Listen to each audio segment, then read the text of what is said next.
I was born and raised in South Dakota. I was born in a sod house. My grandparents and my father was born in Odessa, Russia, and they came to South Dakota because they had a land grant. So I was born in this sod house that my grandparents had built. And later on, they built a larger house for themselves of wood. The grandparents lived there. I lived in the sod house. When I went to my grandparents, I spoke German. And when I lived in my sod house, I spoke English with my parents. I didn't have any interest in aviation, but I always knew I wanted to fly because in South Dakota, they had the hawks would kind of hover, and they were just kind of sitting on the air, and I thought, wouldn't that be wonderful? And then they'd zoom down and pick up a little chicken, and I thought, wouldn't that be wonderful if I could do that? And I think that it wasn't aviation, it was just the fact that I wanted to fly like the birds. So I think that's what, I think I always had that dream. And even now, when I see the seagulls flying and the birds flying, I think, wouldn't it be great if you could just take off without a flight plan and just zoom along? And anyway, I love it. And when I'm in the air, I'm so happy. I was a teacher. I was a teacher in Spearfish, South Dakota. And I took my private pilot's license. I didn't have a car. I would take I ride my bicycle out early in the morning, take my flight lesson, ride it back 6 miles, and teach. And then at night I'd go to ground school. So I was really involved. It's almost like a disease. You know, you just want to fly all the time. And I know when I was skiing, it was the same thing. I mean, I guess I just go full bore or whatever. I just love it. My mother supported me, but I think that I was firstborn. So usually everything that I decided to do, I really went ahead and did it. So I always told her I was going to fly, but I don't think she was one bit surprised when I did. And she had never flown herself, so one of my friends had an airplane and we landed out in the pasture and we took her up for a ride. And you know what? She was hooked. She loved it. She really did. So, and my dad never said that much, but he was supportive. And my grandfather absolutely thought it was terrible. I mean, he just thought that a woman didn't have any place out with all those guys. I guess he was worried for fear somebody kidnapped me or something. I don't know, but anyway, he didn't like it. It was on a Sunday morning, and Sammy Kaye, I was always listening to his program, and when it came on, I couldn't believe it. I could not believe that this was happening. And we were ready, I think it was about 11 o'clock, and we were ready to go to church. And the next day, Roosevelt, gave his speech, and at that time, I already had my private pilot's license. So I thought, I'm going to volunteer. So I sent a wire to Washington, D.C., told them I had my private pilot's license, and that, I mean, if my country needed me, I would do that. But I didn't know that, that there was even a program at that time for women pilots.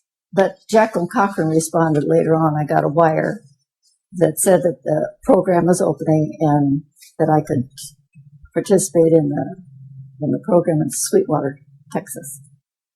I went on the train. My sister was having her first child, so I was in California at the time, so I took the train to Sweetwater, Texas. And they said that they were going to have transportation from the train station to the field. Well, when I got there was a kind of like a cattle truck, and a couple of guys were in the front, and in the back they had a couple of benches. And being the girl that I was, I thought one of the guys would sit back there and I'd get to sit up in the cabin. Well, anyway, was I ever fooled? I mean, they put me in the back with my little suitcase, and I rumbled out to the field, and we were flying the PT-17 at the time, and I thought, that big airplane, no way will I'll ever be able to, to fly that airplane, because it looked awfully big compared to the Ronk and the Cub that I'd been flying, when I was taking my pilot's license. I was thinking, I don't know whether I can do this or not, but I think my mom had the secret to my life, because whenever she said, I don't think you can do it, I mean, I just had to show her that I could. And I think that probably that's the way I live my life. I mean, if somebody says that something's impossible to do, at least I try. I would try to do it. The primary training was in the PT-17. And it was an open cockpit. I had an instructor, we called him Ace Pace. He loved to fly upside down. And I used to keep my Coke money in my pocket. And, of course, when he flew upside down, the coins flew out. And one day he says, are you ever stupid? He said, scattering your money all over the Texas terrain. He said, why don't you keep your Coke money at home? And the basic, at that time, we flew the the BT-13. And that was we called it the multi-vibrator. And a lot of the girls after that took their instrument training in it, but we had our basic training.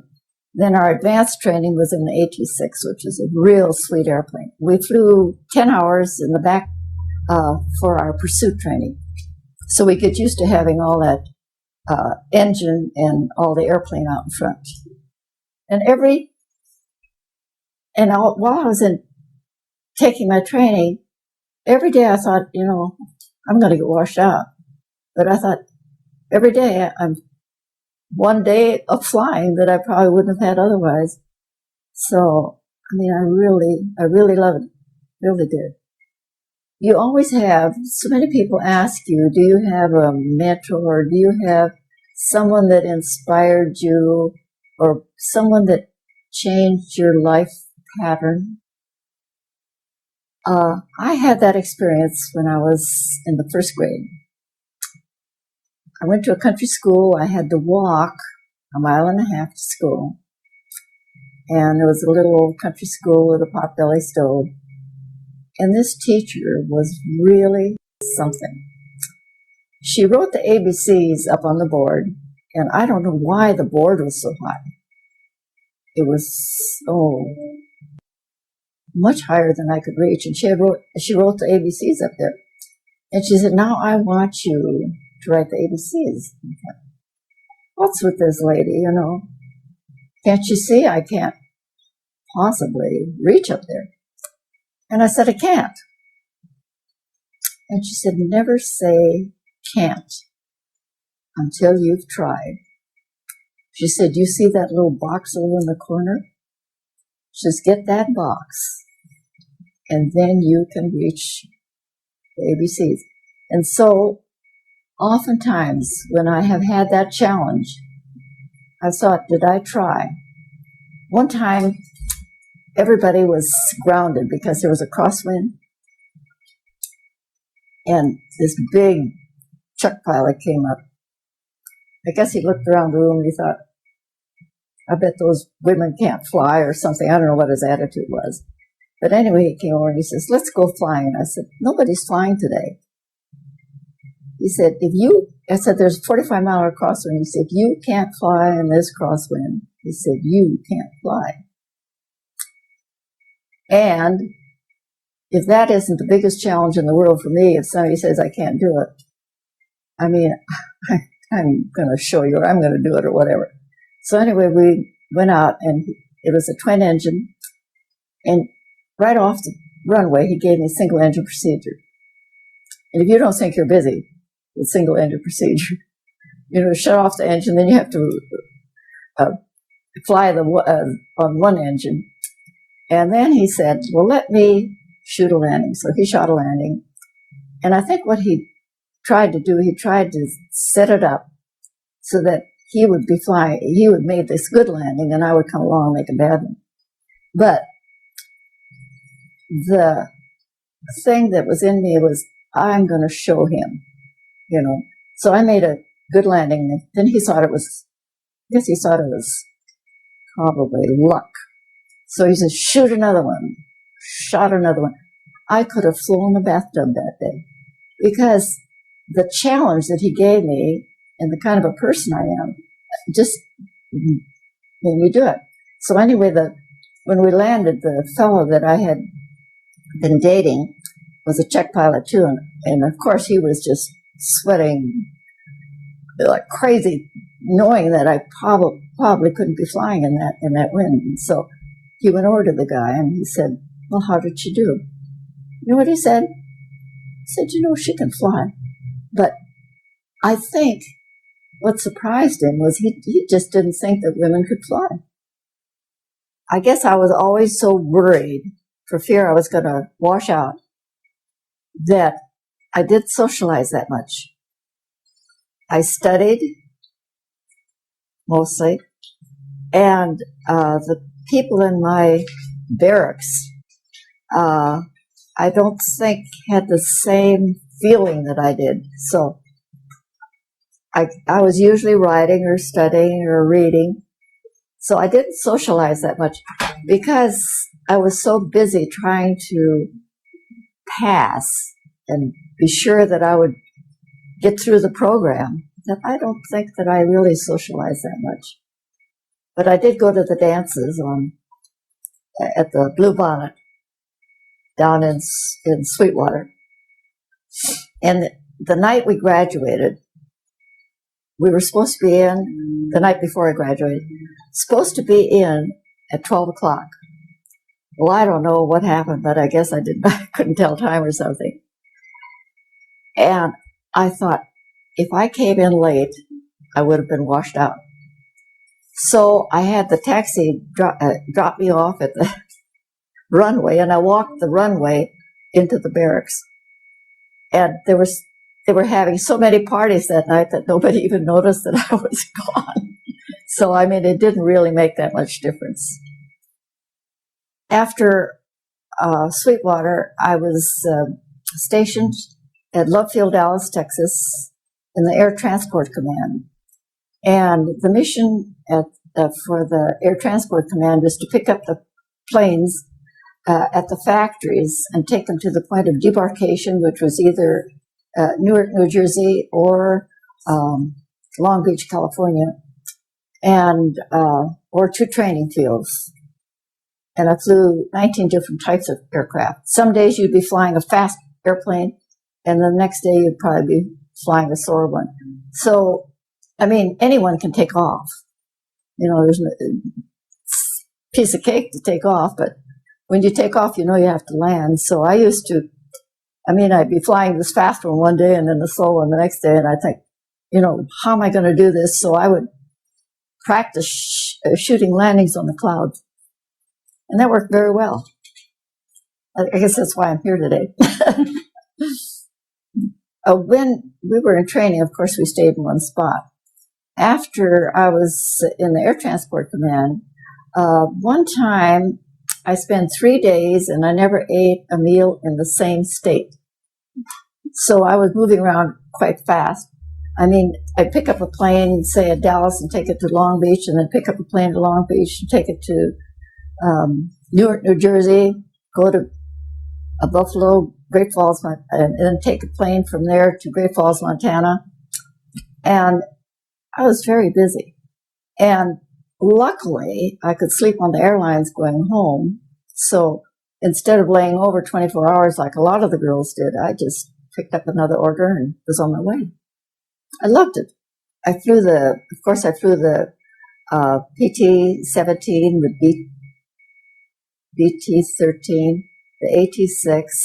I flew all the pursuits, the P-40, the P-47, the P-39, the P-51, P-63, and I think I said that already, 63 and the 39. The only pursuit plane I didn't fly was the P-38, and that was because I was never at the place where one needed to be delivered. And but once you took your training, well, I mean, you were supposed to be able to fly any of the pursuits. Well, it was great because, if you really want to do something, then you finally get the chance to do it. I have a story about, I was flying one morning. Well, no, when I graduated from pursuit school, a guy came up to me and he said, I want to thank you for what you did for me. I thought, God, what did I ever do for this guy? Couldn't even recall ever seeing him before. And he said that he was so afraid to fly the P-47. It's kind of a big clunker of an airplane.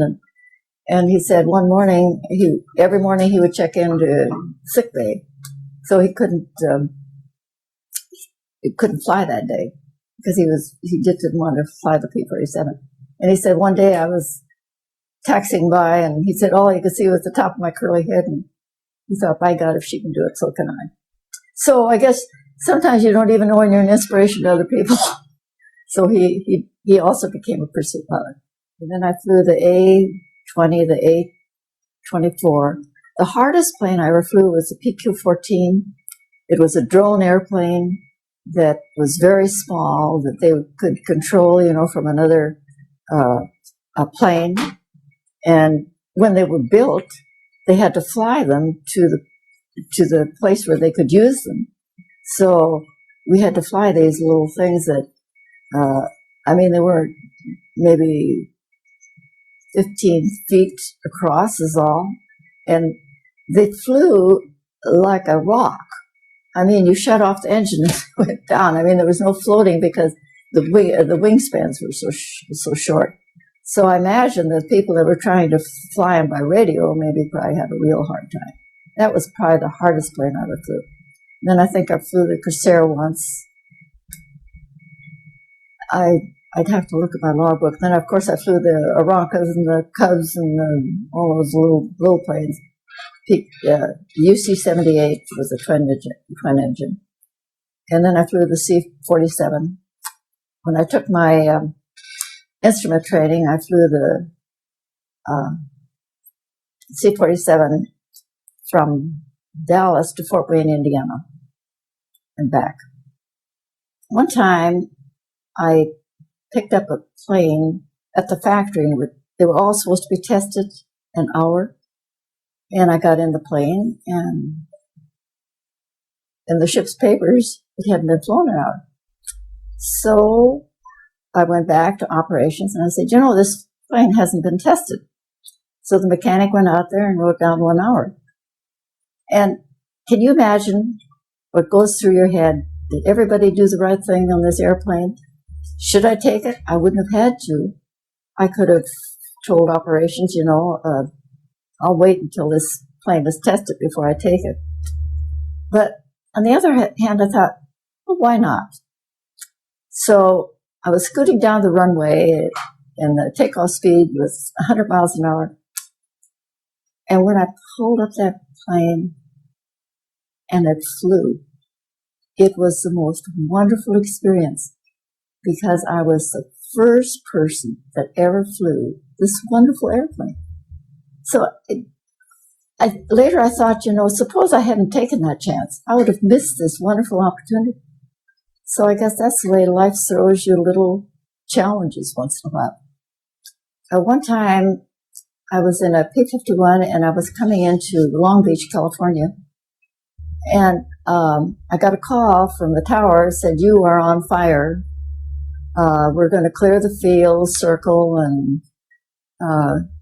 and there's something that people do. They use this very calm voice. Now you're on fire, and we'll make a go around, and so they said make a pass at the field, and I did that, and he said, okay, come on in. But I had a lock wheel, and when I put the wheels down, that locked wheel stayed stationary, and it was just sparks flying out the back. Well, anyway, I had to make a landing with a locked wheel. I veered off the runway a little bit, but I didn't ground loop it. So anyway, it wasn't really comfortable. that was not a comfortable feeling. Well, when I got in, they said, now we'll give you a car wherever you want to go. So they sent a car and a driver, and I went to my sister's house. And the night before, she had dreamt that I had crashed. And she looked out the window and she saw this staff car out there. And she thought something had happened to me. But anyway, I mean, I was okay. I didn't really think about having the accident. And then the next morning when I got out there, somebody said, do you think that you would like to have somebody take you around the field a couple of times? How do you feel? Do you feel comfortable? And I said, no, I feel perfectly comfortable. I mean, nothing happened and everything's fine. And I got to see my sister. So, I mean, all is well. So it didn't affect me that much. It's just like you never think that you're ever going to be in an accident. I mean, you know that somebody had an accident. And same way when you're skiing. I mean, do you think you're going to break your leg? No. I mean, it doesn't ring a bell or something. I never thought I'd ever crash. Never even occurred to me. The only forced landing I ever had was in a Bronco on my first cross country when I went into Wyoming. And I was just going into my base leg and the engine quit. So I landed right on a field. So I really never did have a forced landing. We practiced it a lot when we were in training, but thank goodness we never had to do it. After the service, I didn't want to go back to teaching because I had taught for 6 years. I knew every book that the kids were, I knew their vocabulary from A to Z. I mean, it was getting really boring. And after you've been out there flying these fast airplanes and doing all this exciting stuff, to go back to teaching just didn't hold anything for me. So I went into the ceramic business because I knew absolutely nothing about that. And then that was a challenge, and that kept me going for about 10 years. Then I became a mom, had a daughter, now has 3 grandchildren. And the transition from doing this flying and then not being able to find a job in that field was very difficult. It was hard. It was a hard transition. And I think that if I could have kept flying, I would have been happier, I think. Some of the girls did apply for airline jobs. And they said, you have all the qualifications, but you're a woman and we cannot hire you. Some of the girls instructed for a while, but there were so many jobs that the men could do. And so there really wasn't that much for a woman to do. And also, if you said you're a WASP, I mean, so what's a WASP? I mean, if you said what you were, and I think that we didn't have our veterans benefits I don't think that it had the meaning. Had we really been veterans, I mean, it probably would have made a difference. I worked in the Teachers Resource Center before I retired for about 10 years. I never ever mentioned it. I never ever told them I was a WASP. And when we got our veterans benefits, we had to send letters to all our congressmen and everything. And I went to this one guy, and he said, I'm not going to sign this. He said, because you were volunteers, you could get out whenever you wanted to. And I said, well, what did you do? And he said, well, I was in the brig half the time. He was in the brig so he wouldn't have to do his job. So anyway, then when we got our veterans benefits, somebody came to interview me, and there was an article in the paper, and you know what this guy did? He put my picture up on the bulletin board, and he said, our hero. So I guess I won him over. I'm really happy now that jobs are opening up for women, especially in the airlines and the mechanics. And if these women weren't doing what they're doing now, what we have done wouldn't mean that much. Because, I mean, if we're their mentors and the pioneers or whatever, I mean, now it's up to them to carry on and do the wonderful things. And they're doing such great things. I mean, first woman to fly the shuttle into space. Know her real well. Know the first girl to walk in space, Kathy Sullivan. And Trish Beckman, who is now a flight engineer for Boeing. And I know these girls. And it's so gratifying to me to see them out there doing it. And in a way, I envy them. But in another way, I'm so proud of them. I feel like a mother, that these are my kids. Look what they're doing. And it's great.